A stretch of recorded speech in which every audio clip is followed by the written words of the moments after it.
സുഹൃത്തുക്കളെ, എല്ലാവർക്കും എൻ്റെ ഹൃദയം നിറഞ്ഞ സ്വാതന്ത്ര്യ ദിനാശംസകൾ. ഇന്ത്യയുടെ സ്വാതന്ത്ര്യം നമുക്ക് ബ്രിട്ടീഷുകാർ നൽകിയ ഒരു സമ്മാനമല്ല, അത് നമ്മുടെ ജനങ്ങൾ നടത്തിയ വലിയ പോരാട്ടത്തിലൂടെ നേടിയെടുത്തതാണ്. ആ സ്വാതന്ത്ര്യ സമരത്തിൽ ഒരു മതക്കാരോ അല്ലെങ്കിൽ ഒരു ജാതിക്കാരോ മാത്രമായിരുന്നില്ല. ഹിന്ദുക്കളും മുസ്ലിങ്ങളും ക്രിസ്ത്യാനികളും സിഖുകാരും ഉൾപ്പെടെ എല്ലാ മതവിഭാഗങ്ങളിൽ പെട്ടവരും അതിൽ പങ്കെടുത്തു. വിവിധ ജാതികളിൽപ്പെട്ടവർ, സ്ത്രീകൾ, തൊഴിലാളികൾ, കർഷകർ, ആദിവാസികൾ, വിദ്യാർത്ഥികൾ, സാധാരണക്കാർ എല്ലാവരും ആ പോരാട്ടത്തിൻ്റെ ഭാഗമായിരുന്നു. അതുകൊണ്ട് തന്നെ നമ്മുടെ സ്വാതന്ത്ര്യ സമരത്തിൻ്റെ ഏറ്റവും വലിയ പ്രത്യേകത ഇന്ത്യയുടെ വൈവിധ്യത്തെ ഒന്നിപ്പിച്ചു എന്നതാണ്. നമ്മുടെ സ്വതന്ത്ര സമരം മുന്നോട്ട് വെച്ച പ്രധാന മൂല്യങ്ങൾ എന്തായിരുന്നു? സ്വാതന്ത്ര്യം, സമത്വം, സാഹോദര്യം, സാമൂഹ്യനീതി. ഇവയാണ് പിന്നീട് നമ്മുടെ ഭരണഘടനയുടെ അടിസ്ഥാന മൂല്യങ്ങളായി മാറിയത്. ഭഗത് സിംഗ് എല്ലാവർക്കും അവകാശവും സ്വാതന്ത്ര്യവും വേണമെന്ന് ശക്തമായി പറഞ്ഞ വ്യക്തിയായിരുന്നു.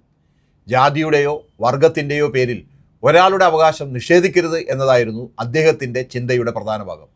ഡോക്ടർ ബി ആർ അംബേദ്കർ സമൂഹത്തിലെ ജാതി വ്യവസ്ഥയും അസമത്വവും ചോദ്യം ചെയ്തു.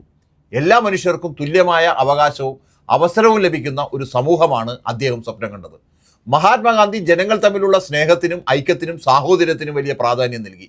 അതുകൊണ്ട് ഭഗത് സിംഗിൻ്റെ സ്വാതന്ത്ര്യവും അവകാശങ്ങളും, അംബേദ്കറുടെ സമത്വവും സാമൂഹ്യനീതിയും, ഗാന്ധിയുടെ സാഹോദര്യവും ഇവയെല്ലാം ചേർന്ന് നാം സ്വപ്നം കണ്ട ഇന്ത്യയുടെ വലിയ ഒരു ചിത്രം രൂപപ്പെട്ടത്. സ്വാതന്ത്ര്യ സമരത്തോടൊപ്പം ഇന്ത്യയിൽ മറ്റൊരു വലിയ മാറ്റവും നടക്കുകയായിരുന്നു. വ്യവസായവൽക്കരണം വളർന്നു, ആധുനിക വിദ്യാഭ്യാസം വ്യാപിച്ചു, റെയിൽവേയും ആശയവിനിമയ സംവിധാനങ്ങളും വളർന്നു, തൊഴിലാളികളും വ്യവസായികളും പുതിയ മധ്യവർഗവും സ്ത്രീകളും സാധാരണ ജനങ്ങളും കൂടുതൽ ശക്തരായി. ഇവർ ആഗ്രഹിച്ചത് പഴയ രാജഭരണത്തിൻ്റെ ഇന്ത്യയല്ലായിരുന്നു, എല്ലാവർക്കും തുല്യ അവകാശമുള്ള ആധുനികവും ജനാധിപത്യപരവുമായ ഒരു ഇന്ത്യയായിരുന്നു. എന്നാൽ അതിനൊപ്പം പഴയ സാമൂഹിക അധികാരഘടനകളെ സംരക്ഷിക്കാൻ ശ്രമിച്ച ശക്തികളുമുണ്ടായിരുന്നു. ജാതിയുടെയും ലിംഗത്തിൻ്റെയും അടിസ്ഥാനത്തിലുള്ള മേൽക്കോയ്മ നിലനിർത്താൻ ആഗ്രഹിച്ചവരുമുണ്ടായിരുന്നു. പഴയ രാജാക്കന്മാരുടെ ഫ്യൂഡൽ വ്യവസ്ഥയുടെയും കാലത്തെ മഹത്വവൽക്കരിച്ചവരും ഉണ്ടായിരുന്നു. അവർ ഇന്ത്യയുടെ ഭാവിയിലേക്ക് നോക്കുന്നതിന് പകരം പലപ്പോഴും ഇന്ത്യയുടെ ഭൂതകാലത്തിലേക്കാണ് നോക്കിയത്. മതത്തെ രാഷ്ട്രത്തിൻ്റെ അടിസ്ഥാനമായി കാണുന്ന ചിന്തയും ഈ കാലഘട്ടത്തിൽ ശക്തമായി ഉയർന്നു. മുസ്ലിം ലീഗിന് പ്രധാനമായും ചില നവാബുമാരുടെയും ഭൂവുടമകളുടെയും പിന്തുണ ലഭിച്ചു. അതുപോലെ ഹിന്ദു മഹാസഭയുടെയും RSS ഉൾപ്പെടെയുള്ള ഹിന്ദുത്വ രാഷ്ട്രീയത്തിൻ്റെയും വളർച്ചയിൽ രാജാക്കന്മാരും ഭൂവുടമകളും ചില മതനേതാക്കളും ഉൾപ്പെടെ വിഭാഗങ്ങളുടെ പിന്തുണ ഉണ്ടായിരുന്നുവെന്ന് ഈ ചരിത്ര വായന ചൂണ്ടിക്കാണിക്കുന്നു. ഇവിടെ നാം മനസ്സിലാക്കേണ്ട ഒരു പ്രധാന കാര്യമുണ്ട്. മതത്തിൻ്റെ പേരിൽ രാഷ്ട്രത്തെ നിർവചിക്കുന്നതും എല്ലാ മതങ്ങളിലുള്ള മനുഷ്യരെ തുല്യരായി കാണുന്ന ഇന്ത്യൻ ദേശീയതയും തമ്മിൽ വലിയ വ്യത്യാസമുണ്ട്. സ്വാതന്ത്ര്യ സമരത്തിൻ്റെ പ്രധാന ധാര മുന്നോട്ട് വച്ചത് എല്ലാ ഇന്ത്യക്കാരെയും ഉൾക്കൊള്ളുന്ന ദേശീയതയായിരുന്നു. പക്ഷേ മതത്തെ രാഷ്ട്രീയത്തിൻ്റെ അടിസ്ഥാനമാക്കുന്ന രാഷ്ട്രീയമാണ് ഒടുവിൽ രാജ്യവിഭജനത്തിലേക്ക് നയിച്ച പ്രധാന രാഷ്ട്രീയ പ്രവണതകളിൽ ഒന്നായത്. 1947 ഇന്ത്യ സ്വതന്ത്രമായപ്പോൾ നമ്മുടെ മുന്നിൽ വലിയൊരു ചോദ്യമുണ്ടായിരുന്നു. എങ്ങനെയുള്ള ഇന്ത്യയാണ് നമുക്ക് നിർമ്മിക്കേണ്ടത്? അതിനുള്ള ഉത്തരമാണ് നമ്മുടെ ഭരണഘടന നൽകിയത്.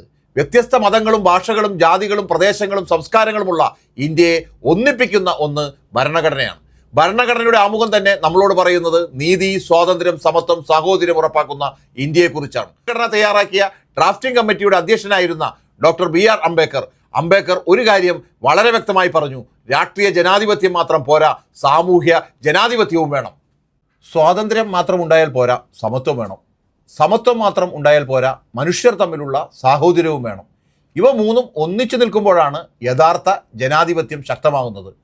സ്വതന്ത്രാനന്തര ഇന്ത്യയിൽ ജവഹർലാൽ നെഹ്റുവും സർദാർ വല്ലഭായ് പട്ടേലും പ്രധാന പങ്കുവഹിച്ചു. പട്ടേൽ നിരവധി നാട്ടുരാജ്യങ്ങളെ ഇന്ത്യൻ യൂണിയനിൽ ഏകീകരിക്കുന്നതിൽ നിർണായക പങ്കുവഹിച്ചു. നെഹ്റു ആധുനിക ഇന്ത്യയുടെ നിർമ്മാണത്തിന് വലിയ പ്രാധാന്യം നൽകി. ശാസ്ത്രത്തിനും സാങ്കേതിക വിദ്യയ്ക്കും ആധുനിക വിദ്യാഭ്യാസത്തിനും അദ്ദേഹം പ്രാധാന്യം നൽകി. IIT, IIM, എയിംസ് തുടങ്ങിയ സ്ഥാപനങ്ങൾ ഉൾപ്പെടെയുള്ള ആധുനിക വിദ്യാഭ്യാസ ശാസ്ത്ര സ്ഥാപനങ്ങളുടെ വളർച്ചയ്ക്ക്, പൊതുമേഖലയുടെ വികസനത്തിനും ജലസേചന പദ്ധതികൾക്കും അദ്ദേഹം പ്രാധാന്യം നൽകി. ഇന്ത്യയിൽ ഒരു വ്യക്തി ഒരു വോട്ട് എന്ന ജനാധിപത്യ തത്വം നടപ്പിലാക്കി. മതത്തിൻ്റെ പേരിൽ പൗരന്മാരെ വേർതിരിക്കുന്നതിന് പകരം എല്ലാ പൗരന്മാർക്കും തുല്യ അവകാശമുള്ള ഇന്ത്യ എന്ന ആശയത്തിനാണ് പ്രാധാന്യം നൽകിയത്. ഭരണഘടനാ നിർമ്മാണത്തിൽ നെഹ്റു, പട്ടേൽ, അംബേദ്കർ തുടങ്ങിയ നേതാക്കൾ തമ്മിൽ അഭിപ്രായ വ്യത്യാസങ്ങൾ ഉണ്ടായിരുന്നെങ്കിലും അവർ ഭരണഘടന നിർമ്മിക്കുന്ന പ്രക്രിയയിൽ ഒരുമിച്ച് പ്രവർത്തിച്ചു. ഇന്ന് നമ്മൾ നേരിടുന്ന വലിയ ചോദ്യം ഇതാണ്: സ്വതന്ത്ര സമരം സ്വപ്നം കണ്ട ഇന്ത്യയിലേക്കാണോ നമ്മൾ മുന്നോട്ട് പോകുന്നത്? അതോ മതത്തിൻ്റെ പേരിൽ മനുഷ്യരെ തമ്മിൽ വേർതിരിപ്പിക്കുന്ന ഇന്ത്യയിലേക്കാണോ? കഴിഞ്ഞ കുറച്ച് പതിറ്റാണ്ടുകളിൽ ഹിന്ദുത്വ രാഷ്ട്രീയത്തിൻ്റെ വളർച്ച ഇന്ത്യയുടെ രാഷ്ട്രീയത്തിലും സാമൂഹ്യ ജീവിതത്തിലും വലിയ സ്വാധീനം ചെലുത്തിയിട്ടുണ്ട് എന്ന വിമർശനം ശക്തമാണ്. മതത്തിന്റെ പേരിൽ ന്യൂനപക്ഷങ്ങൾക്കെതിരെ വിദ്വേഷം വളർത്തുന്നത് നമ്മുടെ ഭരണഘടനയുടെ സാഹോദര്യത്തിന്റെ ആശയത്തിന് എതിരാണ്. ഒരു ഇന്ത്യക്കാരന്റെ അവകാശം മറ്റൊരു ഇന്ത്യക്കാരന്റെ മതം നോക്കി തീരുമാനിക്കപ്പെടുന്ന സാഹചര്യം ഉണ്ടാകാൻ പാടില്ല. ഇന്ത്യയിൽ എല്ലാവരും തുല്യ പൗരന്മാരായിരിക്കണം. അതാണ് ഭരണഘടനയുടെ ആത്മാവ്. ഇന്ന് ജനാധിപത്യ സ്ഥാപനങ്ങൾ ശക്തമായി പ്രവർത്തിക്കണം. ഭരണകൂടം ജനങ്ങളോട് ഉത്തരവാദിത്വമുള്ളവരായിരിക്കണം. വിദ്യാഭ്യാസം ശാസ്ത്രീയ ചിന്ത വളർത്തണം. ജാതിയുടെയും മതത്തിൻ്റെയും പേരിലുള്ള വിവേചനം അവസാനിക്കണം. നമ്മുടെ ചരിത്രത്തെ വളച്ചൊടിക്കാതെ സത്യസന്ധമായി പഠിക്കണം. വിദ്വേഷത്തിൻ്റെ കഥകൾക്ക് പകരം ഇന്ത്യയിലെ ജനങ്ങൾ നൂറ്റാണ്ടുകളായി പരസ്പരം സഹകരിച്ചും സ്നേഹിച്ചും ജീവിച്ച ചരിത്രം നമ്മൾ മുന്നോട്ട് കൊണ്ടുവരണം. ഗാന്ധിയും അംബേദ്കറും ഭഗത് സിംഗും സുഭാഷ് ചന്ദ്രബോസും നെഹ്റുവും പട്ടേലും മൗലാന ആസാദും ഉൾപ്പെടെയുള്ള നേതാക്കൾ വ്യത്യസ്ത വഴികളിലൂടെ നടന്നവരായിരുന്നു. അവർക്കിടയിൽ അഭിപ്രായ വ്യത്യാസങ്ങളുണ്ടായിരുന്നു. പക്ഷേ സ്വതന്ത്ര ഇന്ത്യയുടെ ഭാവിയെക്കുറിച്ചുള്ള വലിയ ചർച്ചയിൽ ജനങ്ങളുടെ സ്വാതന്ത്ര്യവും അവകാശവും ഇന്ത്യയുടെ ഐക്യവും പ്രധാനപ്പെട്ട വിഷയങ്ങളായിരുന്നു. ഇന്ന് നമ്മുടെ ഉത്തരവാദിത്തം എന്താണ്? നമ്മുടെ ഭരണഘടന സംരക്ഷിക്കുക, ജനാധിപത്യം സംരക്ഷിക്കുക, മതനിരപേക്ഷത സംരക്ഷിക്കുക, സാമൂഹ്യനീതി ഉറപ്പാക്കുക, എല്ലാ പൗരന്മാർക്കും തുല്യ അവകാശം ഉറപ്പാക്കുക. സ്വാതന്ത്ര്യം എന്നത് ബ്രിട്ടീഷുകാരിൽ നിന്നും രാജ്യം മോചിപ്പിച്ചതിൽ മാത്രം അവസാനിക്കുന്നില്ല. ഒരു മനുഷ്യനെ മറ്റൊരു മനുഷ്യൻ്റെ അടിമയാകാത്ത ഇന്ത്യയാണ് യഥാർത്ഥ സ്വതന്ത്ര ഇന്ത്യ. ജാതിയുടെ പേരിൽ ഒരാൾ താഴ്ത്തപ്പെടാത്ത ഇന്ത്യ, മതത്തിൻ്റെ പേരിൽ ഒരാൾ ഭയപ്പെടേണ്ടി വരാത്ത ഇന്ത്യ, സ്ത്രീക്കും പുരുഷനും തുല്യ അവസരമുള്ള ഇന്ത്യ, ദരിദ്രനും സമ്പന്നനും ഒരുപോലെ നിയമത്തിൻ്റെ സംരക്ഷണം ലഭിക്കുന്ന ഇന്ത്യ. അതാണ് നാം നിർമ്മിക്കേണ്ട ഇന്ത്യ. അതാണ് നമ്മുടെ സ്വാതന്ത്ര്യ സമരത്തിൻ്റെ യഥാർത്ഥ സന്ദേശം. അതാണ് ഭരണഘടന നമ്മളോട് ആവശ്യപ്പെടുന്നത്. അതുകൊണ്ട് ഈ സ്വാതന്ത്ര്യ ദിനത്തിൽ നമുക്ക് ഒരു പ്രതിജ്ഞ എടുക്കാം. വിദ്വേഷത്തിന് പകരം സ്നേഹം, വിവേചനത്തിന് പകരം സമത്വം, അടിച്ചമർത്തലിന് പകരം സ്വാതന്ത്ര്യം, ഭിന്നിപ്പിന് പകരം സാഹോദര്യം, അനീതിക്ക് പകരം സാമൂഹ്യനീതി. ഈ മൂല്യങ്ങൾ സംരക്ഷിച്ചുകൊണ്ടാണ് നമുക്ക് ഇന്ത്യയെ മുന്നോട്ട് കൊണ്ടുപോകേണ്ടത്. ഭരണഘടനയുടെ ഇന്ത്യയെ സംരക്ഷിക്കുക എന്നതാണ് ഇന്ന് നമ്മുടെ ഏറ്റവും വലിയ ദേശസ്നേഹം. എല്ലാവർക്കും ഹൃദയം നിറഞ്ഞ സ്വാതന്ത്ര്യ ദിനാശംസകൾ.